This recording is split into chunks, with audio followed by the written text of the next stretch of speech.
Hello, my dear kids. Welcome back to our GK session, and let's move on lesson number 34. And its title is International Sporting Events. So, do you know what is the meaning of international sporting events?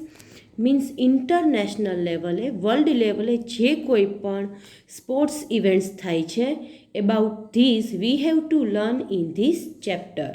So given below is information about a few international sporting events. Name them with the help of the clues given below. So here some information about international sports events given કે international sports ઇવેન્ટ્સની થોડી ઘણી information અહીંયા આપેલી છે and here clues R given down side of your page. So that are events. Okay, so we have to read the information and identify the events. So first, number 1, an international football competition in which the men's national team of Fédération Internationale de Football Association participate. કે આ એક international football competition છે કે જે only for men's national team કે જેમાં men's national ટીમ્સના જ athletes participate કરી શકે છે. Of Federation Internationale de Football Association જે એનું ફૂલ ફોર્મ છે. Okay, so it is FIFA, Federation for F, Internationale for I, Football for F and Association for A. So this is FIFA World Cup. So its answer is B, FIFA World Cup. So students, please keep your textbook open. Okay. Number 2, this is one of the most important international sport event કે આ એક most important international sports events છે. ફીચરિંગ summer and winter sports કે જેમાં winter and summer બંને sports include થાય છે. In which thousands of athletes from over 200 nations participate in a variety of competitions કે જેમાં more than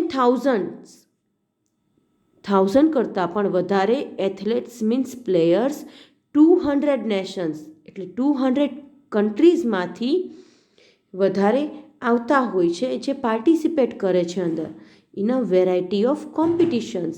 Okay, so this is, you can see the icon 5 rings, it's of Olympics. So its answer is F. From the clues, F is Olympic Games. Okay. Number 3, an international multi-sport event held every 4 years.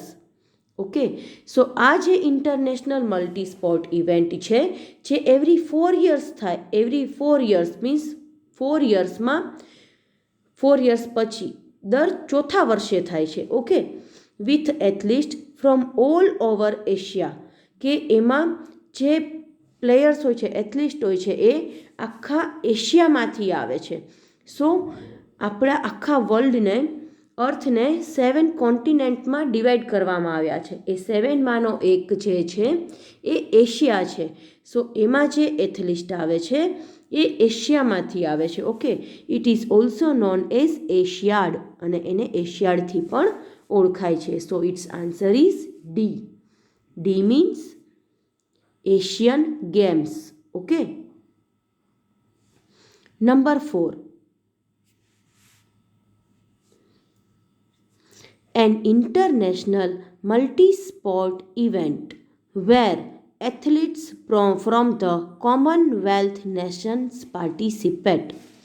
કે આ એક international multi sports event છે કે જેમાં જે એથલીસ્ટ હોય છે એ Commonwealth Nations હોય એના જ પાર્ટિસિપેટ કરી શકે છે. કોમનવેલ્થ નેશન્સ મીન્સ કે જે સામાન્ય રીતે ખૂબ રીચ કન્ટ્રી ના હોય એવી કન્ટ્રીના જે એથલિસ્ટ હોય છે એ જ પાર્ટિસિપેટ કરી શકે છે.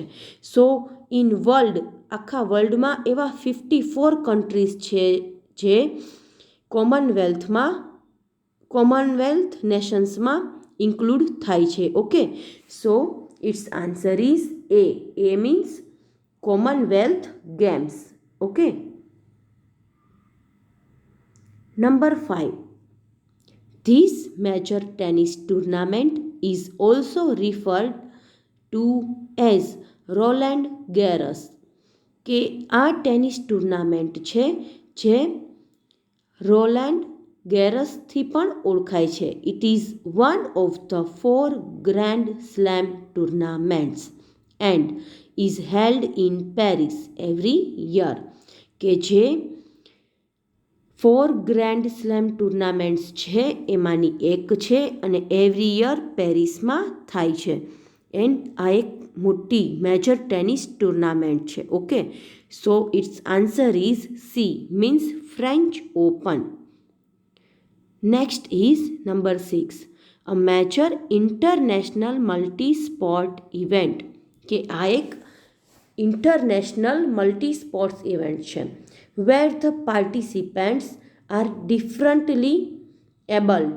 મીન્સ જેમાં પાર્ટિસિપેટ જે છે ડિફરન્ટલી એબલ્ડ મીન્સ એ અનેબલ્ડ હોય છે, એટલે કે એમને કોઈકને કોઈક ખોડ ખાફણ હોય છે, કે કોઈ બ્લાઇન્ડ હોય છે, તો કોઈ એમના પગેથી લંગડા હોય છે, કે કોઈના હેન્ડવર્ક પ્રોપરલી નથી કરતા હોતા, જે આપણા જેવા હેલ્ધી નથી હોતા, તો એમની એક અલગથી ગેમ થાય છે. So it is called E. E means from the clues Paralympic games. Okay, so students, I hope you can understand this lesson properly, and I will send you the PDF of this lesson that you have to complete in your textbook and in your CW also. Okay, see you soon. Till then, bye bye.